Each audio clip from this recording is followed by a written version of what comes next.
പാലക്കാട് കഞ്ചിക്കോട് മേഖലയിൽ പതിവായി ജനങ്ങളെ ഭീതിയിലാഴ്ത്തി നടന്ന PT5 എന്ന കാട്ടാനയെ ഉൾക്കാട്ടിലേക്ക് അയച്ചു.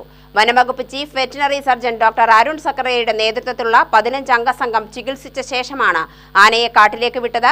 ആനയെ തിരിച്ചറിയാനുള്ള റേഡിയോ കോളർ ഘടിപ്പിച്ച ശേഷമാണ് കുങ്കിയാനകളുടെ സഹായത്തോടെ ഉൾക്കാട്ടിലേക്ക് വിട്ടത്.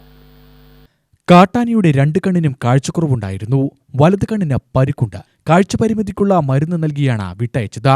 ശരീരത്തിൽ മുറിവുകൾ കണ്ടെത്തി. ആഴത്തിലുള്ള മുറിവുകളില്ല. എങ്ങനെയാണ് പരിക്ക് പറ്റിയതെന്ന് ഇതുവരെ വ്യക്തമായിട്ടില്ല. കണ്ണിൽ നിന്നും വെള്ളം ഒഴുകുന്നുണ്ട്. കഴിഞ്ഞ ദിവസമാണ് വിദഗ്ധ സംഘം പാലക്കാട്ടെത്തിയത്. ആന തപ്പിത്തടഞ്ഞാണ് നടക്കുന്നത്. മുറിവുകൾക്ക് ചികിത്സ നൽകി. വിക്രം, ഭരതൻ എന്നീ 2 കുങ്കിയാനകളെ വയനാട്ടിൽ നിന്നും ഇതിനായി കൊണ്ടുവന്നിരുന്നു. 30-നും 35-നും ഇടയിൽ പ്രായമുള്ള ആനയാണിത്. മലമ്പുഴ കഞ്ചിക്കോട് റൂട്ടിനടുത്ത വനമേഖലയിൽ നിലയുറപ്പിച്ചിരുന്ന കാട്ടാനയെ രാവിലെ 6 മണിയോടെ മയക്കുവെടിവെച്ചാണ് തളച്ചത്. ഈ ഭാഗങ്ങളിൽ ചികിത്സാ സമയത്ത് യാത്രക്കാരുടെ സഞ്ചാരം നിയന്ത്രിച്ചിരുന്നു. മാധ്യമപ്രവർത്തകരെയും സ്ഥലത്തേക്ക് കടത്തിവിട്ടിരുന്നില്ല. വയനാട് RRT സംഘമാണ് സുരക്ഷ ഒരുക്കിയത്.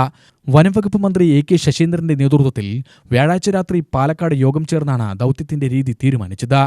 UTV news, Palakkad.